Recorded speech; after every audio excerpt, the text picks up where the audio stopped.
What up, hustlers? Because Yeah. like you can only teach an Ed Sheeran song so many times to so many kids before you're just like, I'm done with this. And Yeah. Ed, but I I don't love you wasn't. anymore. Yeah, and I was just kind of like mentally checking out. And so because I was a dumb kid, I hadn't been like building all these records to sell the business, so I literally just closed it. I was like, I'm done with it, and Okay. I closed it. And Yeah. I fell into this weird like concocted niche of fixing phones on the side while I had that shop. I literally had people coming into my guitar store and bringing their phones in for me to fix. So like Nice. screen replacements and stuff like that. It was really strange. So I thought I'm going to do this because now there was even more money. Because before I had to sit there for a half hour to make $20. Now I can fix a phone in 15 minutes and profit $75. So I was Yeah. like, this is even greater. So I started doing that, and I would literally like go to the malls and I would have satchels of parts on me, and I would walk through where they have all the cell phone booths, and I would just fix all of their phones because they would take people's phones in for repair with no idea of how they were going to get it fixed. They were just so desperate for cash. So like they were Yeah. so happy to like have someone who had all the parts and could do it. So I would walk out of these malls with 2 to 3 grand cash in my pocket from fixing phones and stuff all day long. And so That's I awesome. should have just kept doing that. But as any great entrepreneur, I had to complicate the crap out of life. And so I opened a store. I thought Okay. Yeah. overhead in a store would build a legitimate business, would make me, and all it did was add overhead and stress. But in no way did I make more money. I was making more money before I ever opened the store. So I ran the store for a few years. I actually got into a bad partnership. He split off. That cost me a lot of money. And then there Okay. was a CPR cell phone repair, which was going out of business in Brookfield, Wisconsin. So I ended up buying out all their assets and stuff and brought their employees over. And I opened up a different location, and they stole from me. It bombed, it tanked. I went into so much debt. I had to literally close that store after 3 months. I fired everyone in my profitable store, and I just worked in it alone to dig Okay. myself out of debt. So I Yeah. did that Okay. for a year, and I was just like burnt. I was just like, I did it. We're making money again. We're profitable, but I Yeah. hate life. Like I just hated it. And right around that Yeah. same time, I got diagnosed with a spinal cord disease. So I have this spinal cord disease that just isn't going to get better. Like I fall, I'm losing mobility. My left arm has all these issues. And so I was like, what can I Oh shit, do man. out of home? Yeah, thank you. I have a son. I have a 1-year-old son, and my wife doesn't work because she's a stay-at-home mom. So I'm thinking, what can I do to be able to make income and at the same time not have to stand on my feet from 9 to 5 every day or whatever? Yeah. Of And course. Adapt and so yeah, my absolutely. buddy, who Rob Ty, Yeah. Rob Ty, me and him, he Yeah. actually was just starting a business where he was doing web design and marketing and stuff like that. And he knew I was burnt out with being a business owner at the time, I thought. And so Yeah. he was like, I got this business. Why don't you build websites and do stuff for me?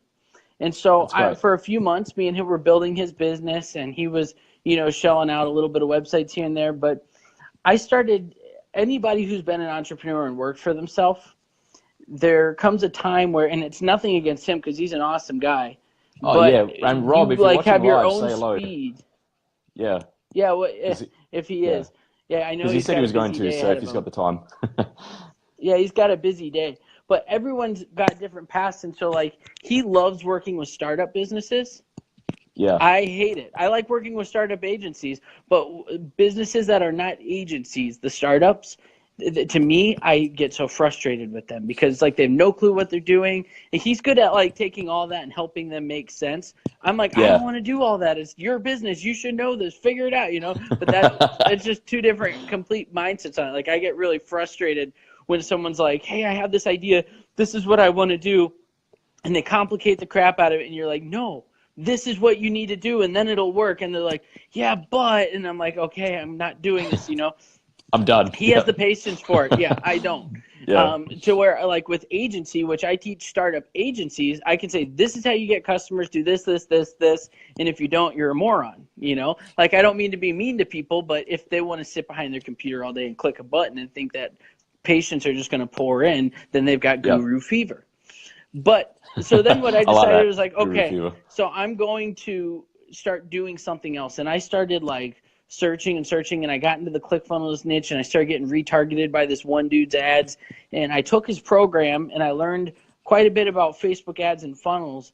But I looked around me in his community, and there was literally no one hardly making money. Like they had people who made $10,000 a month, but if you looked at the community, there was like over 17,000 or 1,700 people in it, and maybe 20 of them were making money. So as I started talking to the people who were making good money, they used that course for a lot of Facebook ads and funnel stuff. Like they loved it for that, but they were like, yeah, none of those client acquisition techniques work for me either.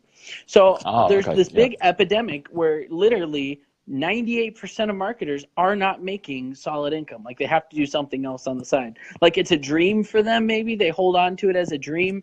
They look at the ClickFunnels world and they get sidetracked with affiliate this and that, blah, blah. And they get wrapped up in this idea of the laptop lifestyle.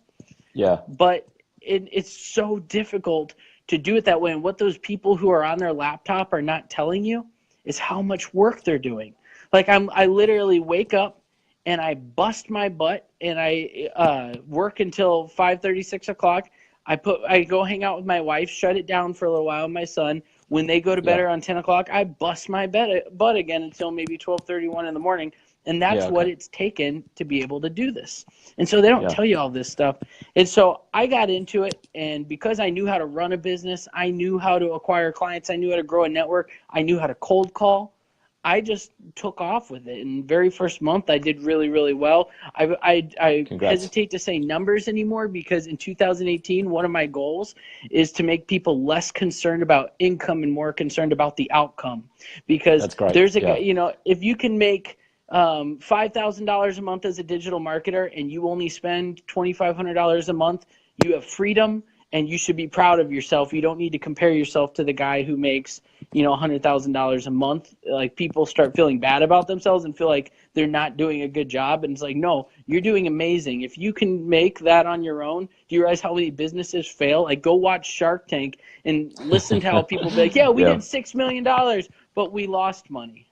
You know, it's like if you can make money, you're doing, you know, I'm proud of you for that. And then you're considered what I call a freedom marketer is my movement. So I don't base it off of whether or not you're making 5,000, 10,000, 20,000, 50,000. What it is that if people have created higher marketing income than their expenses, that's what I consider freedom. So I even went back and people who I did podcasts and stuff like this with, they used to plaster my numbers all over. And I've asked them, hey, guys, I'm changing everything with my image. Can you guys go pull that stuff down? So I'm not about saying, you know, and also it's so diluted because you get these marketers, and I could do it too, where like you say, this is how much I'm making, but your agency is just a portion of it. Like I also have my digital products. I have my course, which teaches them how to make money. I also have my e-commerce. Like if I were to say, hey, look how I make this much money a month, I'm going to teach you how to do it. But what I'm teaching you is only a fraction of it. It's to me, it's just misleading. So I would rather people look at lifestyles in action rather than screenshots and bank statements. Yeah, absolutely. Because I mean, it's, you know, and the thing with it is like, especially having guests on, you know, when it comes to numbers, it does help. Oh, hey, Rob. Yes, so Rob's tuned in. Awesome. So it does help promote it, but at the same time, like it's not all about the figures. Like periodically we'll have a guest on, we'll drop the numbers, but it's because like they've done it in that field as such. So, you know, it hasn't been that they've done all these different things and then accumulatively it's all together. It's just that they happen to do this doing one particular industry or field. And so that in itself is, you know, a massive accomplishment. So it's like, you know, thanks. And we'd love to share that. But yeah, absolutely more of the freedom marketer. I love that. I do love that. Yeah. And you know what, man, is if that's how they build their credibility, then that's their thing. For me, I'm not for the instant credibility. So I don't care if someone listens to this and says, wow, that guy's rocking it. I want them to kind of trickle and watch. And then after a while, they see me working with clients. They see me teaching. They hear the things that I'm saying. And they're like, wow, that guy shares a lot of value. And that builds the credibility. Like I could, if I wanted to, trust. I could go pay to be put on TV like a lot of these gurus and then put a snapshot of myself. It says, you may see me on NBC. But what's the point? There's one going around now. Yeah, I haven't seen it. I don't keep up with half of their stuff. You know, I don't follow gurus. I don't follow their information. Oh, So Sam, I just get targeted the shit out of. That's all it is. Every day they're like, isn't it "Have you tiring seen though? so and so?" I'm like, "Man." It's like we all know, like I was listening to one guy who has a very big following and a growing YouTube channel, and he gave this advice for building credibility. He was like, yeah, what you really want is, like, if you go to Funnel Hacker Live, what you do is during the lunchtime, what we want to do is jump up on stage and have your friend snap a picture of you and it looks like you were teaching. And then you can use that as your screenshot and people will view you as like an expert. And I was like, that is the dumbest thing I have ever heard. Just become an expert and share real value and people will view you as an expert. Like it's Yeah, not rocket science, you know, just man, that's be shady as fuck. it's and they need consistency. That's Yeah, the truth. If anybody is like saying, okay, well, I get what Ross is saying, like do it the hard way, blah blah, and they might even look and say he doesn't have that many followers. I only have 2,700 followers in my group, but they're very engaged and they're very yeah, in tune with everything that I say. yeah. It's a I great would group. much Yeah, rather have that than 85,000 people who don't give a crap about what I'm saying. yeah, You know, exactly. there's a guru right now who has a group where it's over 80,000 people, but literally every time he posts, people come in my group making fun of his posts, and I'm thinking, I don't want people in my group making fun of my stuff. Like, hopefully they don't. I Yeah. did see I don't know if you saw, I made some guy's YouTube channel about my hair and sweater. Did you see Oh, that this yeah. morning? No, I didn't see that. That's Uh, that's funny.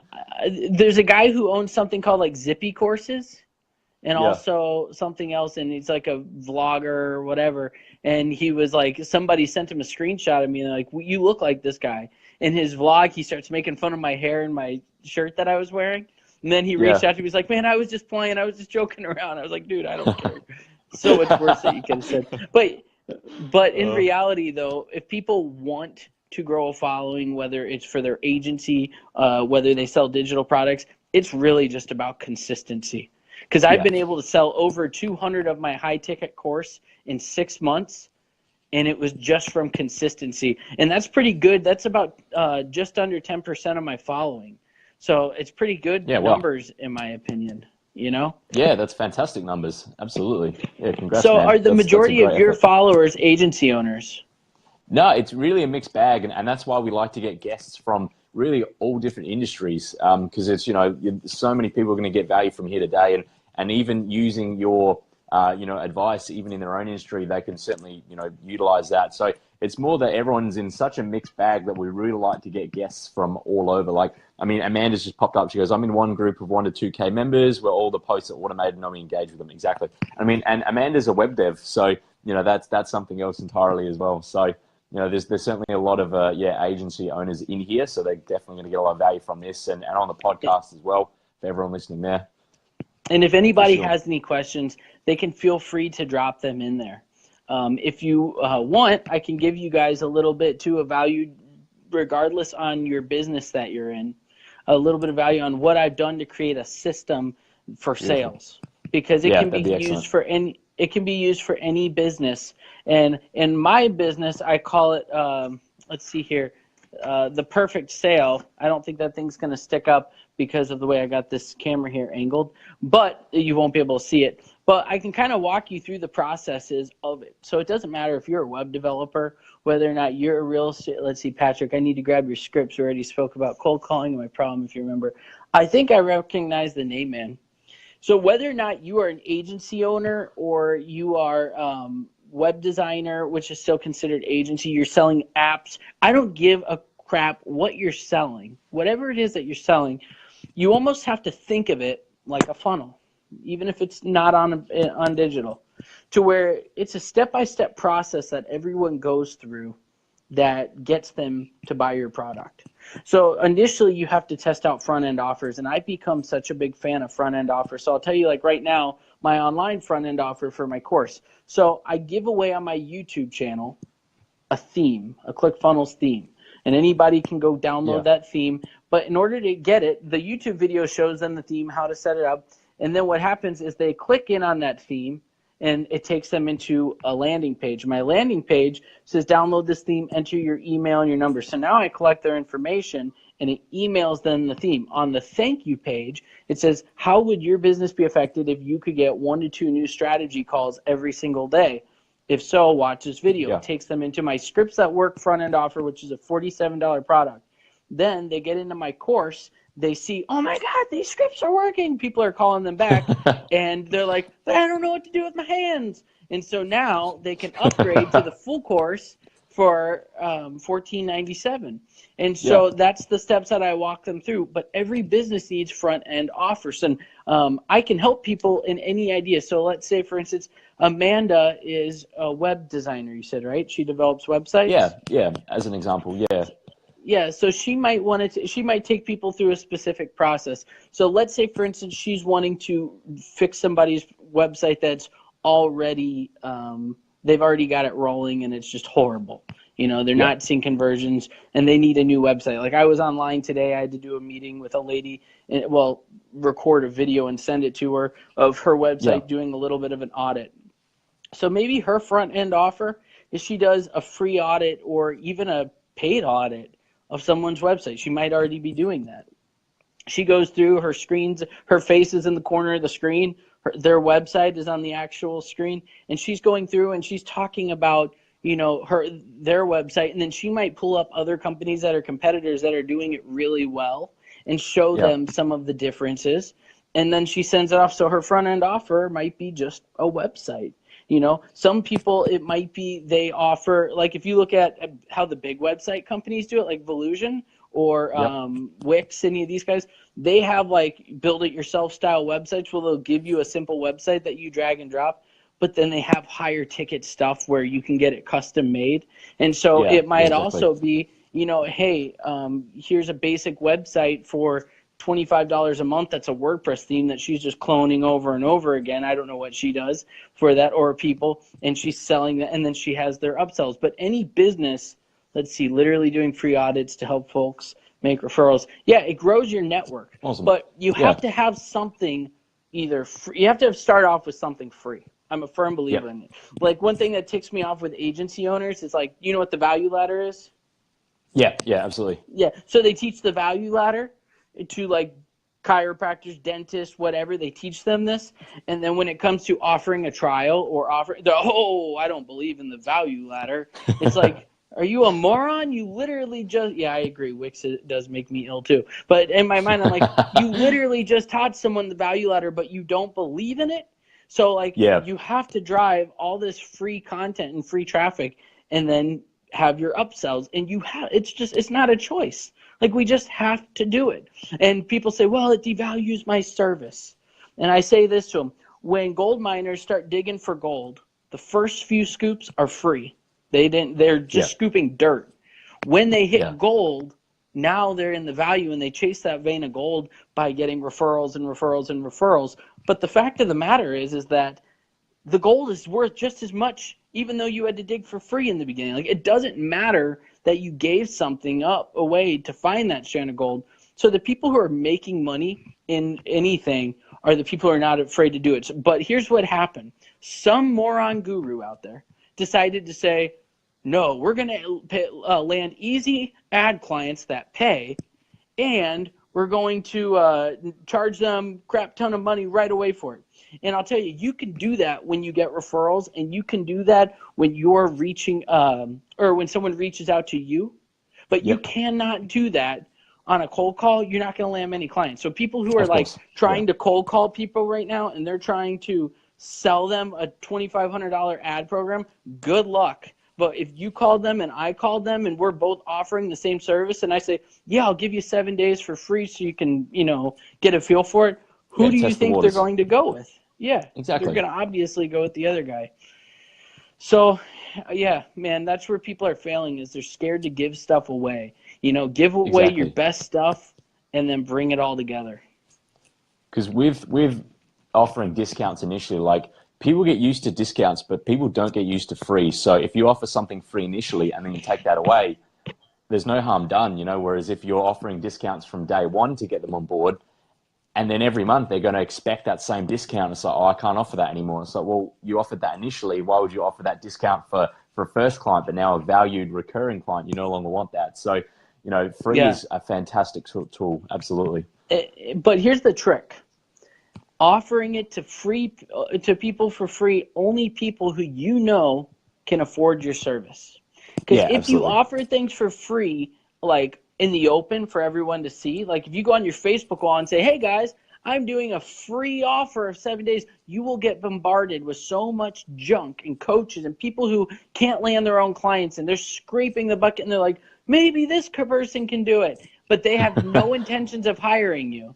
Yeah. So I teach my students only offer it to people that can afford it. And then I show them places to look on how they can find these people that can afford it, you know, doing their research. Because it's true, the people who say are against the free stuff, it's because they've been burned. But it's only because they've been burned by not doing their research. They get so excited that someone was interested in their business that they get desperate to say yes to a trial.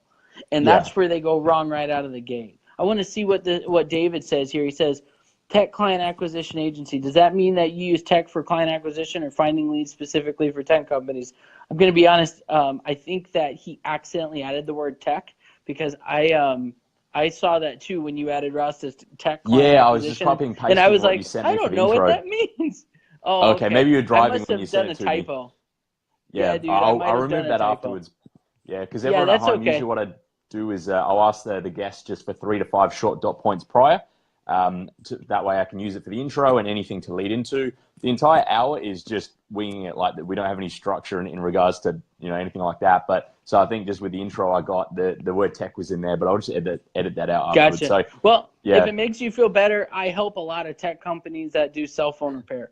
So I have a lot of clients. So technically it's not out of the picture, but it's all about whatever it is, finding your blue ocean and delving into it. Like I've really found this blue ocean of heavy construction dealers who deal with contractors, and it's blowing up for me. And so I'm not awesome. calling chiropractors and dentists, and you know, I do that only with my students, but it's like I got my own little blue ocean. And that's the other thing is I am a big firm believer that I need to be a practitioner first and then teach people second. And that might Absolutely. seem Yeah. weird, and people might say, well, I don't want to be I want to be a priority. Yes, but I can bring my best content to you and teach you the best things when I'm living in it day in and day out, because I'm teaching Yeah. you things from experience, not because I'm regurgitating something I read.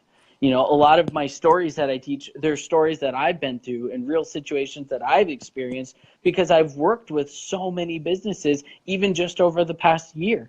I've literally worked with Yeah. over 200 businesses over the last year. That includes agency owners, like working one-on-one with them. But I've worked with so many businesses that, you know, I've just been in different scenarios. Let's see, Rob says, do you think people have better success after 5 p.m. instead of 8 a.m. for cold calling? No, cold calling, there's two ways to do it. So it's a good question. You either want to do it first thing in the morning, and the reason for that is because you have to put yourself in the mind of a receptionist. And one thing that I left out in my story was there was a 9-month period of time where my wife and I were so broke that we had to sell one of our cars. And so I was working 3 days a week part-time doing marketing for an orthodontist, and I was his gatekeeper. And so I learned a lot about the internal mentality of how gatekeepers work. In gatekeepers in the morning, we have our notepads and we go through all of the messages that people left.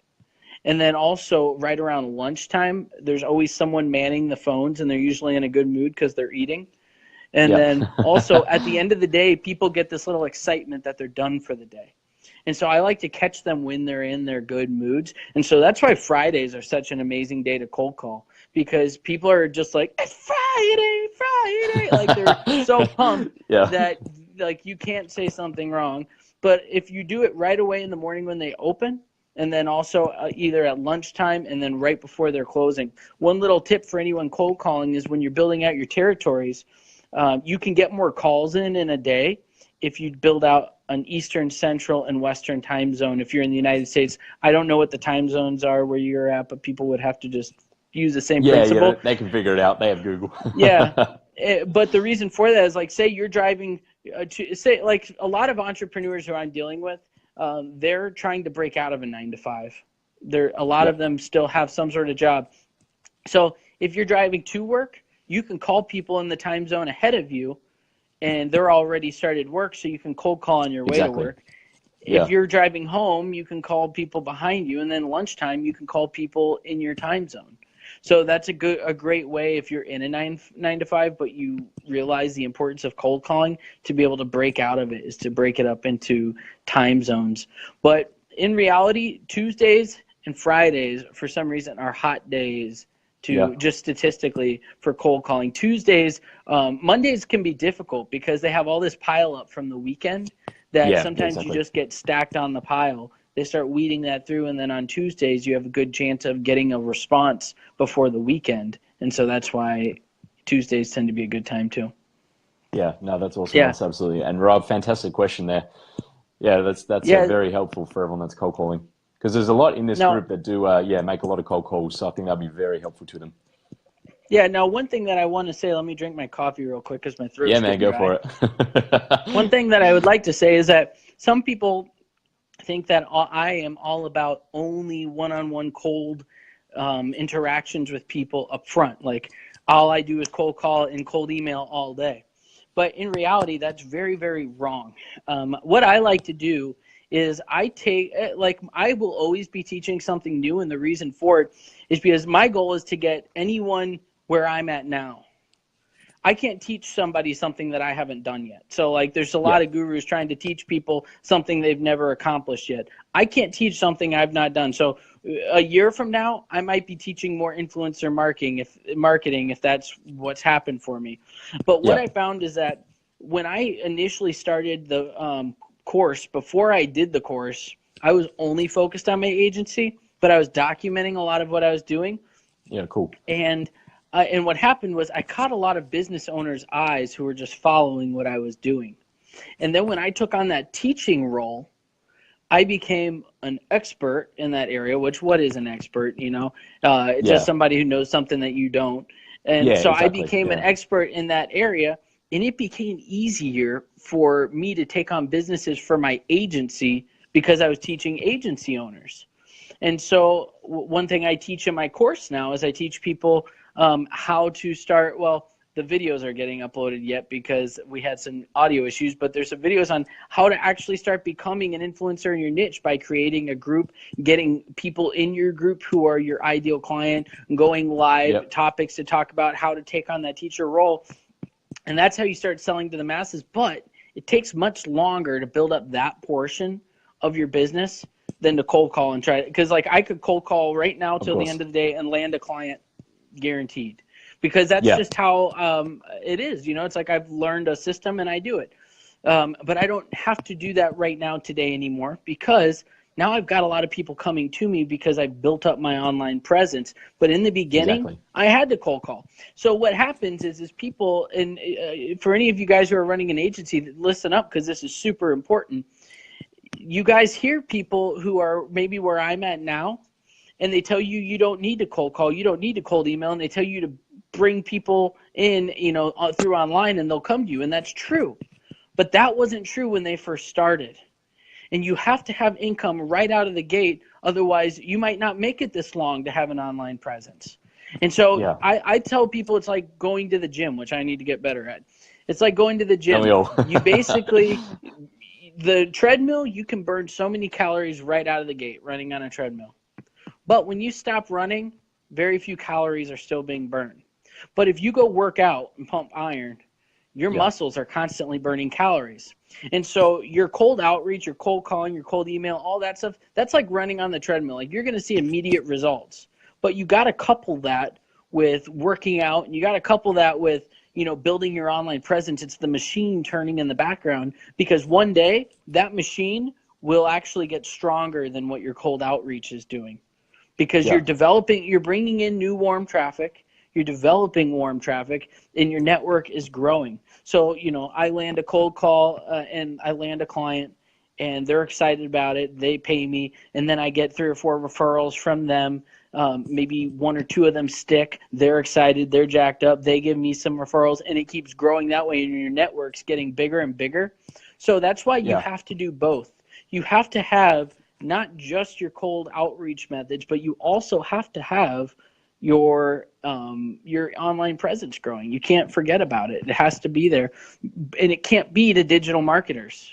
It cannot be. Yeah. Like unless that's what Yeah. your audience is. Like if you're running an agency, it's got to be to your niche. It's got to be that. Like it's so easy for people to want to take the shortcut because like right now, if you and I were to go live in a landscaping group, which I have a student who does that, he's now getting, quite a few people watching his videos every single day. But at first Right. he was getting 0 videos or views. And then at the end of the day, he would start seeing a couple pile on. It's easy for people to want to take the shortcut and start talking to digital marketers because we're all at home during this hour. So you feel like there's people watching you and you feel like there's content. But those people are not going to buy anything from you because they do the same thing as you. They might give you a little spank on the butt and say, you can do it, you're so right. But that's not going to make you money. You want to be in front of your right audience. Yes, you got to align yourself with the proper market. And that's really what it comes down to is if you're selling to startups, sell to startups. If you're selling to dentists, create a group of dentists. Like you have to speak to them and be in the mindset of them and not slip. And the reason I say that is because I made the mistake of doing it. If you were to go on my social Main Street page, it was growing. And then when I started getting a lot of marketers watching me, I started speaking to them and that page died. I haven't received a client through my actual Facebook page since May of last year. It's all been through group people reaching out to me through my lives, through my homepage, like all of that stuff. But it hasn't been through that page. Let me see what Rob says. Australian Ross, American Ross, what's the best advice you can give someone looking to do this as a career? Looking to do which part as a career? An agency? One other thing I wanted to mention while go ahead while he's answering that. I was just going to say, technically, I was born in the States, so I'm also an American Ross. American Ross, but he's got the accent. Yeah, no, but what I was going to say, here's a little tip for people who are starting their business and they're wanting to get organic viewers and grow their network and stuff like that. It is hard to grow a page. So it's hard, a business page. And the reason for that is because businesses want you to pay, or Facebook wants you to pay for your exposure because you're a business. They know you're making money off of it. So what I did is I deleted all my friends and family for the most part, or to let them delete me from my wall. And it will cap out eventually, and I'll have to shift over because you only allowed 5,000 friends. But I started adding digital marketers because that became my audience. Digital marketers as friends and getting to know them. And now when I go live on my wall, my organic reach is so much better even than if I do it in my group or if I do it on my page. Don't link your page to your group. Arnie Giske taught me that. But he told me that too. I did. And I removed it. Yeah, me too. And my engagement went way up. But if you do it, if you create your business profile as your personal brand as your homepage, and get your banner with a link into your funnel, make sure you got your group, everything set up to where basically your profile is a funnel at the beginning stage. Like think of your profile as the front page of your funnel. If you do that, it'll be great because what happens is you go live on your profile and your organic reach is just insane. Like you can go on there and within a couple minutes have 15, 20 people watching you, if not more, just because of that. But once again, you don't want it to be like your aunt and your grandpa and stuff like that. You want to do it the other way. Let's see. Amanda says, business page, paywall. I keep seeing people link their page to their group. I'm like, no, that's not. Yeah, exactly, Amanda. I wouldn't have known that, to be honest with you, until Arnie told me that. Arnie's fantastic. Shout out to Arnie Giske, everyone. He's got the MEC group, so if you haven't seen it, check it out. Yeah, did you get group funnels yet? No, well, I've got the cheat sheet, but that's kind of as far as I've gone. This whole group has been just a side hustle. I started the group in November, and we should hit 800 people by tomorrow or the day after. So it's really just been a bit of a side hustle. No money's been invested. Group Funnels was an amazing software. I downloaded it last week, and it's been awesome because I've been able to just, when I get all these emails, I just hit a button and they all go in. Patrick says, go more in depth on what he said. Maybe he could, who said. Do you mean in regards to the group itself, Patrick? Group growth? Let us know. Amanda says, I still haven't worked up the nerve to do a Facebook Live. Amanda, we've discussed this. Look, we'll jump on a call at some point. It's okay. We can work this out. You'll be able to do it fine. Yeah, one of the reasons why Facebook Lives have become so popular is because they're so raw. And so the scaredness of being raw and saying something wrong or making a mistake is the same exact thing that makes it popular. And so you can't really have one without the other. You know, I could say something stupid here and it's there forever, you know, or unless I give you money to take it down. But in reality, that's what makes it popular. Definitely. And with YouTube now as well, they're asking for feedback. If you log on to the back end of your YouTube, it'll ask for feedback in their new beta. And they actually have little ticks or suggestions. Would you like us to start doing Facebook Live, not Facebook, YouTube Lives? So yeah, lives are such a raw thing. And that's why the organic reach is so massive, purely because they want people to be on here live, you know, every day. They want to be they want you to get out there essentially. Yeah, Patrick, a good tip for someone. Question. Yeah.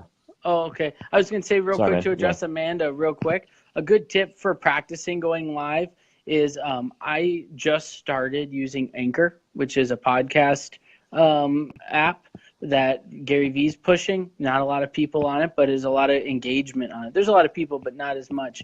And what I do is what I would suggest is record it. Get used to talking, because that's what people's biggest fear is. It's like, how am I gonna? It is awkward at first, like, you know this because you go live. Absolutely. Because you're like talking to a screen, and you're like, people are feeling like it's easier when you got two people. So that's another suggestion. Maybe go live like this with someone else, because it is easier to be in a conversation. That gets you used to having your face up there, and then after that, but have something prepared. So what I used to do, give me 1 sec, I'll grab the books.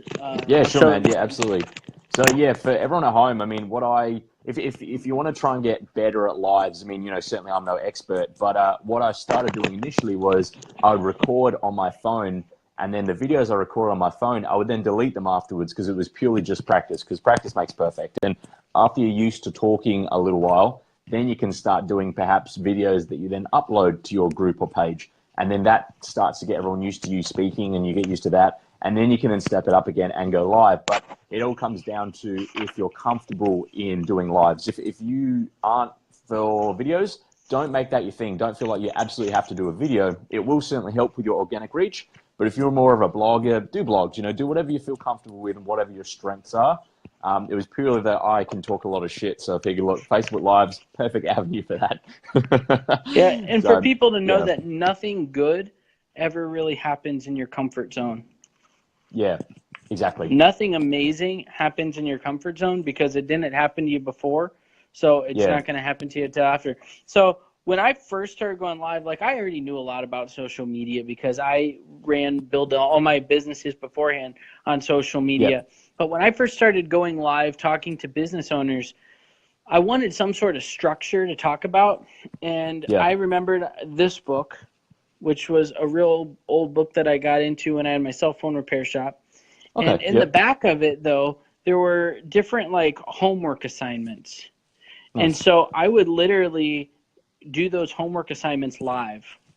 So I would go live and I would talk to people, and I would go, and I was doing my own homework assignment, showing them. But in essence, it was kind of like what you call the evangelizer, the person who takes them on the journey with them.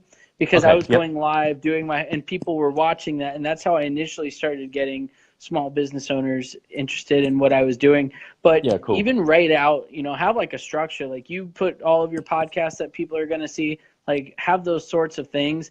And if you're like, say for instance, in the web development space, and there's business owners that you're trying to attract, what you can do is look in there, if you have a niche, look in their circle and who they look up to.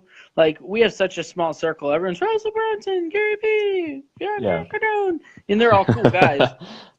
But you look at those sorts of people, and then if you can get those people into your video and you're talking to them, your status starts going up. You start being associated with them. Absolutely. Yeah. Your credibility, your social proof, it's going, because your face is right next to theirs, you know? And so for them, they could look at that and they could say, okay, well, maybe in this particular area, this CEO or this owner, he's somebody who's really sought after. Or maybe it's in the local community. So like maybe you have, you're wanting to serve more local businesses.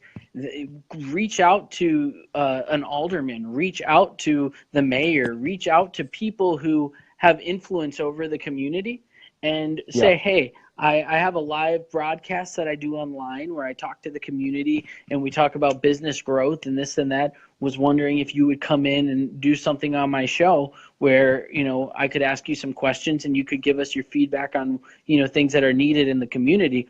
By doing that, even if it has nothing to do with websites, people start looking at you as a business owner who is has an expertise, and they start thinking of you as having some sort of status, and it helps. And you're doing it the right way. Like you're not going and hopping on TV and doing snapshots of yourself. Like you're doing it the right way. You're building off all those steps. You have your Dream 100 board, and that's how you do it. Exactly. You're not jumping on the ClickFunnels stage and taking selfies and be like, oh, hey, I was a speaker. That's shady, man. That's so shady. I'll never understand that, but that's how people are making money. But it's short-lived, because if you do not build a solid foundation, your business will one day crumble. Your business will absolutely crumble. There's an entrepreneur. I don't name bash anybody. I don't want to have any sort of attorneys coming at me, but otherwise I would feel free to do it. No, but there's an entrepreneur who recently was talking to one of my friends, and he said that he's at about $500,000 a month. And we're like, wow, that's really good, man. And then he posted live a few days ago. He posted, he's like, I used to make $25,000 a month. Now I make $25,000 a week. And in our minds, we're like, we're not math magicians, but you said you make $500,000 a month, and now you're saying you're only making like $100,000 is still really good, dude. Like you don't need to lie. Fantastic. You know? But, it's amazing. Like you don't gotta lie about it, but they get so caught up in lies for credibility they can't even keep up with it. Same dude was like, he said something, it was so funny. It's like, people want to know how I grew my group. I do it by giving away value. I didn't do cheat sheets and things like that. If you go back 6 months ago, he was giving away cheat sheets and books and saying add 6 people and get this cheat sheet. Like that's how he grew his group. So like they just make crap up and they can't keep up with their own lies. It's actually humorous. And I think that what's going to happen is that eventually something will happen where people turn to people who are grinding it out the hard way because they realize it. Maybe I'm wrong. Maybe there will always be idiots out there who have to go through idiot cycle before they get to what's actually happening. When I wanted to get into the online business when I was like 17 on the side, I remember I got into a scam. It was like an MLM scam, and it was called like Empowerment Group or something like that. And I still get emails from these people. And it was like $50 a month, and you were to paste these links and this, and it was stupid. You know, I was a teenager experimenting with junk. And I remember thinking, Rob Ty, math magician, new word of 2018. But anyways, I remember though, like the two guys sitting on the beach with laptops talking about, you know, all this stuff. And I fell for it at 17. And then I realized what it took to actually run and grow up in business. So maybe people have to go through that cycle. Maybe they have some people. There's some people that just have to realize that's not real. And then I'll have like someone reach out to me and they'll be like, Ross, I see you crushing it. What should I do to make money? How should I do this online? And I'll be like, you need to do this, this, this, and this, and bust your butt doing it. But this guy over here says that I can do this and it'll happen. Well, then don't ask me because go do that. And in about 6 months, when you're still broke, come back and we'll chit chat. I call it fantasy. If you want land. real, talk to me. Yeah, like you can play with Monopoly money. Like you can feel good, you know, stash a few 500s under the board. But when you pull it out, it's not going to pay your bills. I call it fantasy land because what happens is you see an ad and someone's like, all you're going to have to do is this, this, this, and this, and you're going to make this much a month. And people are like, yes, and they live in fantasy land, and then they buy this course, and they are psyched up and blah, blah, blah, blah, and they're still in fantasy land, and they can drag this out for months, and then it all ends, and they're like, oh, I'm still broke. Well, it's because you just woke up out of fantasy land. Like now you realized all you did was waste 6 months of your life on guru garbage while he played Xbox collecting checks all day. Yeah, You know? exactly. You know, it's people do like an easy way out, and you know, the inherent laziness in a lot of people, it really just makes them go towards that quick buck or that quick fix, and it's just not sustainable. You might make a few, you know, sales within, you know, X amount of time, but it's not sustainable. It's not long term. You got Yeah. to absolutely grind it out. Yeah, and you know what's funny is I have a new rule of thumb. If their sneakers still light up when they walk, I'm not buying anything from them. Nice. So Amanda says there's so much conflicting advice out there. Different stuff works for different people, but it's super difficult to tell which path is right from the outside. The Yeah, one that is right, in my opinion, is the hard one. yeah, the hard road. Yeah, Yeah, the hard road is right because it's the blue ocean. Everyone wants easy, so no one wants to sell you what's hard. So I won't be the guy who hits the 2 comma club in 6 months because I'm not going to play off of their emotions. I'm not going to rip people off, you know. So yeah, I'm not going to ever be that guy. I'll probably never be the next big influencer that everybody follows because I don't sell them that junk. You know, it's just not what I'm about.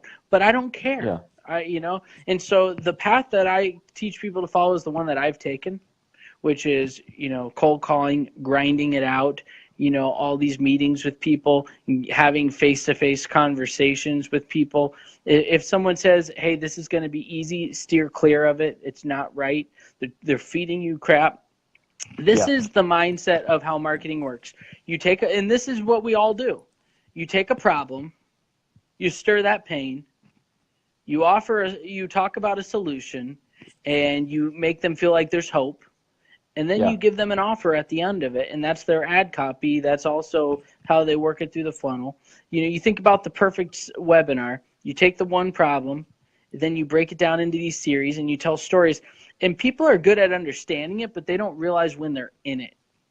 yeah, You know, it's like they yeah, don't realize that they're falling for it. Like to me, some of this stuff's so obvious. Like when a guru is telling you about how he built fake credibility and he's teaching you yeah. how to do it, in my mind, That's I'm bad. thinking he's probably still faking his credibility.